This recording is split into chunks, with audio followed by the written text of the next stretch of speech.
Salut à tous, c'est Ilyes. On se retrouve aujourd'hui pour l'analyse physique de José Aldo, la légende du MMA. Vous le savez, affronte Rob Font. Ce sera ce week-end à l'UFC. Il a l'occasion d'enregistrer une troisième victoire consécutive à 35 ans. Je vous propose donc de nous attarder un peu plus sur le physique si particulier du Brésilien. Pour m'aider, comme d'habitude, on retrouve Clément Marcoux qui est préparateur physique et fondateur du FMC Performance Center. Comment tu vas, Clément? Ça va super et toi? Ça va très très bien, j'ai hâte de t'entendre répondre à mes nombreuses questions. Comme d'habitude, la première est assez simple, j'aimerais savoir ce que tu penses tout simplement du physique de José Aldo.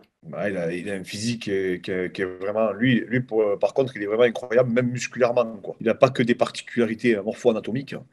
Il a aussi des muscles qui sont extrêmement développés. Et on se demande même comment il fait pour descendre à 61 kilos. Puis l'autre particularité physique de José Aldo, c'est sa fameuse cicatrice. Bon là, ça n'a rien à voir avec son physique en tant que tel, mais sa cicatrice, j'ai lu tout à l'heure qu'en fait, c'est sa sœur qui, quand il était un jeune bébé, il se trouvait dans son berceau, elle l'a jeté accidentellement dans un barbecue. Donc vraiment absolument folle, cette sœur de José Aldo. Alors ça, c'était pour l'anecdote.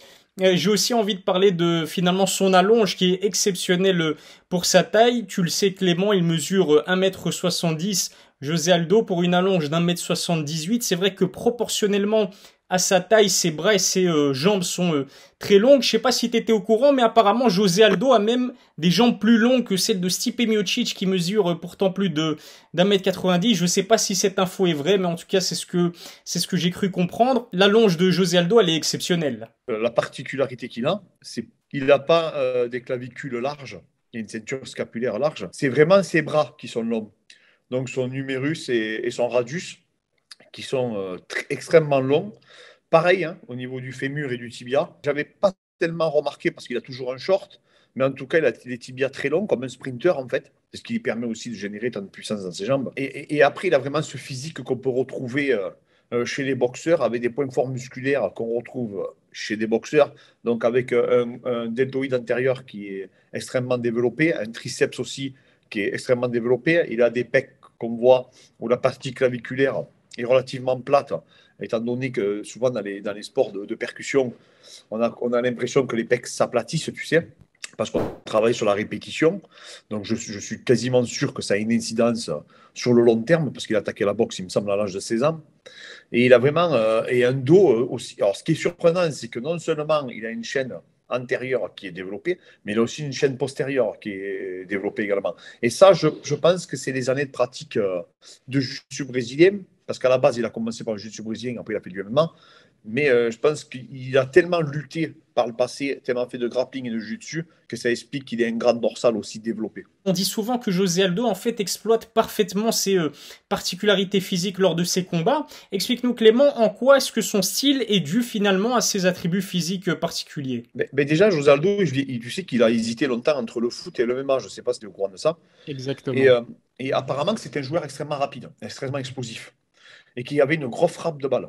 Et il s'est rendu compte, quand il s'est lancé dans le MMA, qu'il avait un low kick hors du commun, tu vois. Chaque fois qu'il mettait un low kick, d'ailleurs, il est un peu hybride son low kick, hein. Il est entre un coup de pied que tu pourrais retrouver dans un coup franc et un low kick véritable de boxe taille. Il a toujours eu ce style hybride un peu à la Peter Arce de remonter, et ce qui fait qu'il lève les mecs. Quand tu vois qu'un boxeur comme Petr Yan, non seulement il a éjecté, mais il a fait faire un tour sur lui-même avec un low kick. Mhm. Et encore, comme je te dis, il a eu une blessure contre le Coréen Zombie. Il me semble que c'est au nerf fibulaire superficiel. Qu'il y a depuis, mais beaucoup moins de. Alors, il y a deux raisons hein, pour moi. La première, c'est qu'il met beaucoup moins de low kick parce que c'est énergivore. Il génère tellement de puissance avec ses jambes que ça lui consomme énormément d'énergie. Et la deuxième, c'est à cause de cette blessure. Parce qu'il en met de temps en temps, mais il en met beaucoup moins. Mais c'est vrai que le José Aldo qu'on voyait au WEC, donc avant l'UFC, c'était des 40-50 low kicks par combat. Il te détruisait littéralement les jambes et tu ne pouvais strictement rien faire. Tu ne pouvais pas lutter parce qu'il a une attitude qui est incroyable. Non, non, c'est un combattant vraiment hors norme et surtout que je pense qu'il en a pris vraiment conscience très rapidement de ses atouts. Effectivement, quand on parle de José Aldo, la première chose qui vient en tête, ce sont clairement ses low kicks de malade. Comme tu l'as dit, il fait très mal avec ses low kicks.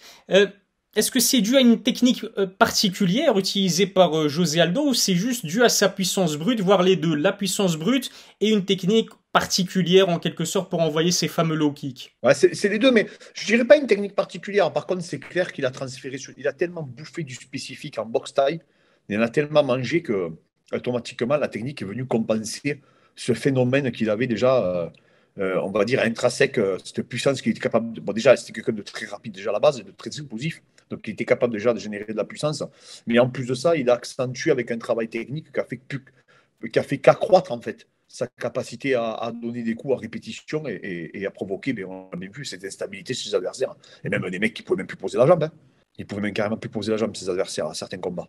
Non, il est terrifiant, José Aldo, quand on analyse le personnage. Et d'ailleurs, sa dernière performance contre Pedro Munoz, je l'ai trouvé monstrueux. Il y a eu plusieurs changements, on va dire, dans sa préparation, notamment le fait qu'il s'entraîne aujourd'hui avec les Marines brésiliens en boxe. Hein. Il a dit que ça fait depuis le début du Covid qu'il s'entraîne là-bas, donc avec ces fameux Marines brésiliens, donc ça va faire quasiment 2 ans. C'est clair, Clément, ce genre de changement, ça lui a fait beaucoup de bien, aussi bien physiquement que mentalement, et il s'est adapté aussi au niveau de son style par rapport à avant. Je me suis repassé tous les meilleurs boxeurs pratiquement du MMA. J'ai pas trouvé un boxeur qui faisait des combinaisons aussi incroyables que José Aldo contre Pedro Munoz. Que ce soit Adesanya, Anderson Silva, Max Holloway, Connor. J'ai pas vu des combos aussi en fait, c'était de la chirurgie, quoi. Ça me faisait vraiment penser un peu à Petrosian, etc. Tu vois. Vraiment des boxeurs, tu sais, un peu à la toi, moi, un peu l'école hollandaise, mais avec une anglaise chirurgicale. Je te parle techniquement. Hein. Après, bien sûr qu'il y en a, ils tapent plus fort, etc. Mais c'est pas de ça que je parle. C'est que quand tu vois le dernier round de Pedro Munoz, c'est bluffant. Sur 3 rounds, il est quasiment imbattable. D'ailleurs, s'il aurait affronté Yann sur 3 rounds, je pense qu'il aurait battu. Tu vois, je pense même qu'il était devant à l'entrée du 4e round. Mais sur 5 rounds, on le voit. Il a énormément de difficultés après actuellement. Et là, le fait de descendre de catégorie, peut-être que ça le facilite. Il se sent mieux à l'entraînement, comme il est moins lourd, etc. C'est exactement la question que j'allais te poser. Effectivement, aujourd'hui, José Aldo, il combat chez les poids coqs, donc ça lui demande de s'infliger quand même un cutting extrême pour arriver aux 61 kilos maximum de la catégorie. Au début de sa carrière, il combattait chez les poids légers, si je ne dis pas de bêtises, mais on sait qu'il a marqué l'histoire, bien évidemment, chez les poids plumes, c'est-à-dire à 66 kilos. Est-ce que c'est une bonne idée? Beaucoup de personnes seraient montées à sa place. La performance contre Munoz nous valide le fait que ça soit une bonne idée, je pense. Même son combat contre Marlon Moraes, etc. Même contre Yann, je pense qu'il a eu des moments où il a pris des rounds, où il a fait mal, vraiment mal. Hein, le travail au corps, d'ailleurs. Il y avait quand même une différence de puissance entre les deux. Hein, quand il faisait ses enchaînements au corps, ça faisait peur. Hein. Tu vois, Yann qui se demandait si c'était un être humain ou si c'était un char qui le tape, quoi. Déjà, au WEC, il avait du mal à faire le poids à 70 kilos. Donc, je trouve que c'est incroyable qu'il arrive à faire le poids à 61. Et visiblement, il galère pas beaucoup. Parce que je sais que de source sûre, il était à plus de 82, 83 kilos, hein, José Aldo, avant, hein, qui était en plume, dans 66 kilos. Maintenant, je pense qu'il est, de ce que j'avais lu, parce qu'il s'entraîne à Orlando, tu sais, il vit à Orlando maintenant. Et de ce que j'avais vu, il était à 74 kilos à l'année maintenant.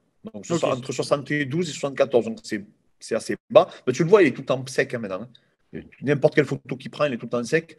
Et c'est la particularité, on va dire, de ce nouveau José Aldo. En tout cas, merci Clément Marcoux. Comme d'habitude, franchement, c'était super intéressant. On en a appris un peu plus sur le physique de José Aldo. Regardez aussi la vidéo qu'a tournée Clément Marcoux sur sa chaîne YouTube concernant l'analyse athlétique de José Aldo. C'était très intéressant.